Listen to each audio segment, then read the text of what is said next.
the teacher that helped me to wake up, he wrote a book, and it is End Your Story, Begin Your Life. And if you understand this concept that I will explain here, it will help you.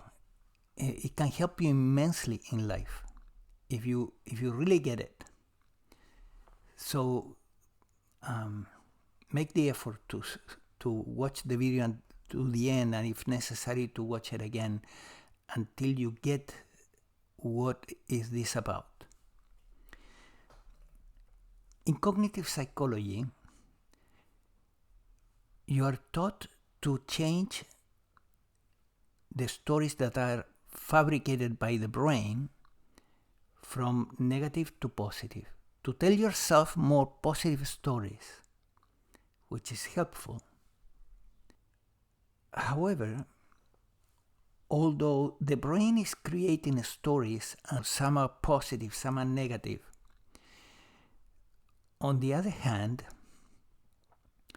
the brain is creating these stories based on information. Where is that information coming from? From the senses. What you hear, what you see, what you touch, what you taste, what you smell.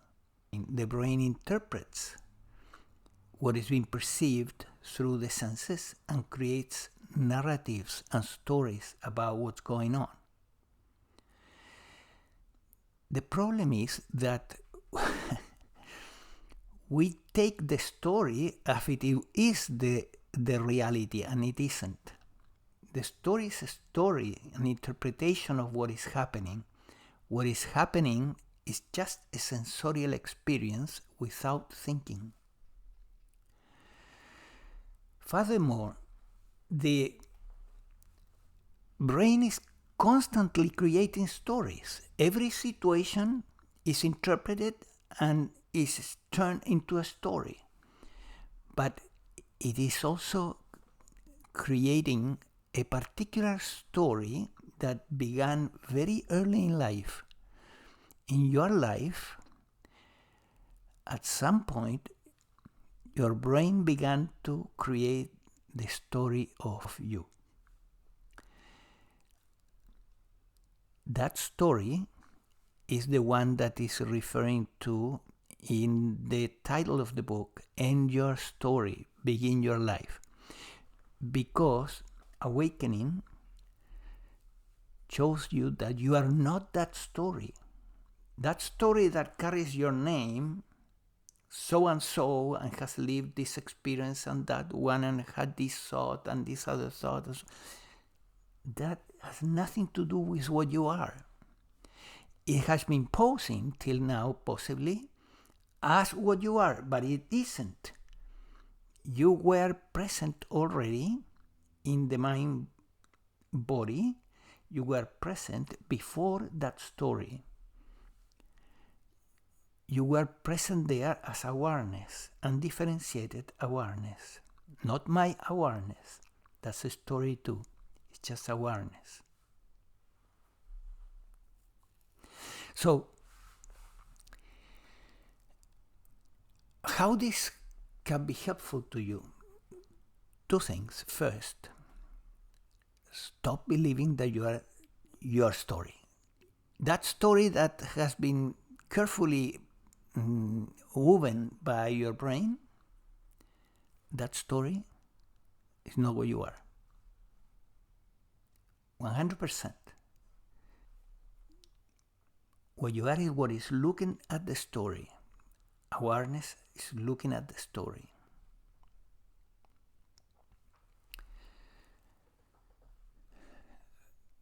So by stop believing in that you are the story, that you are this character in the story, you begin to wake up, of course, to your true nature as awareness. Second,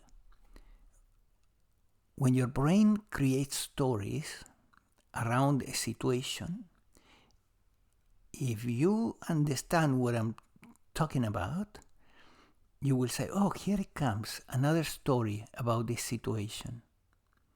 Another story. That story is not the truth.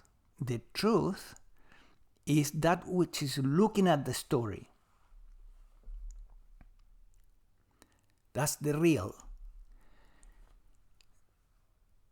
The story that your brain is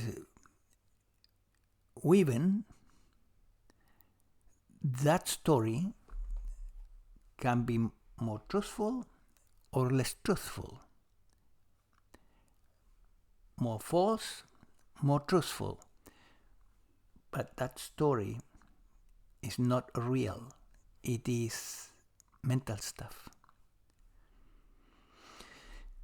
So by disregarding the story, which means not believing in the story arises and you don't believe in it, you are free from the story. Now, the situation happened, but you're free from interpreting it. You don't believe the interpretations of your brain, and then you don't react. Reactivity ends. At that very moment, if you are capable of realizing that a story is arising and you don't believe in the story and you just say, oh, this is the story that the brain is telling me, but I disregard it. That's it.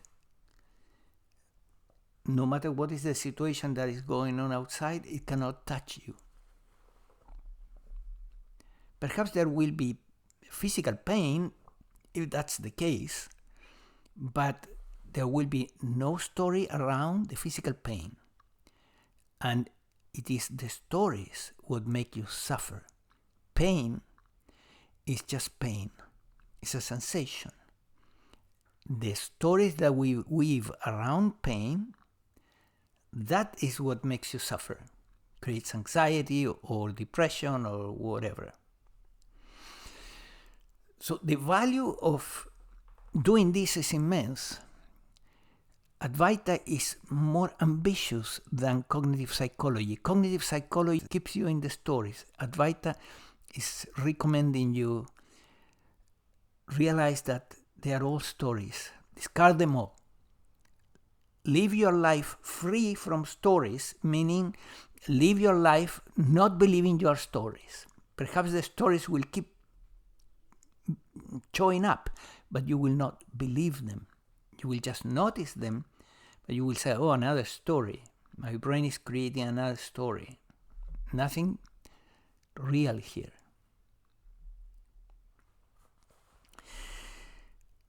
This type of work is especially necessary after awakening, because during awakening you realize that this story of me is not real, is not what you are. You realize that you are not that. Okay, very well. But now you're still under the hypnosis that the stories of your brain keep creating. So you need to cut free from the hypnosis that your own stories create by not believing in the stories that your brain is weaving.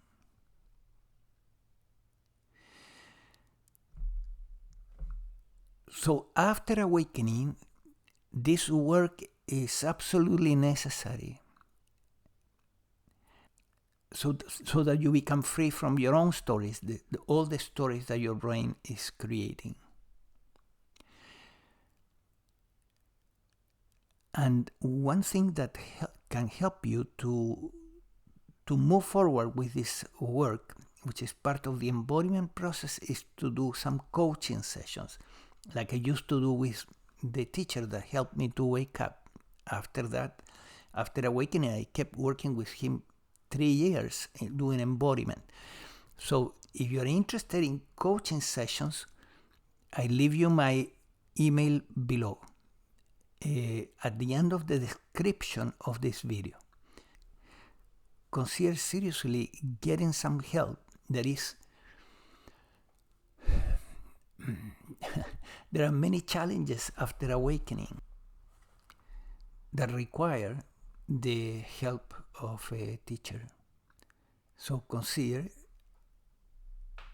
shortening the process of embodiment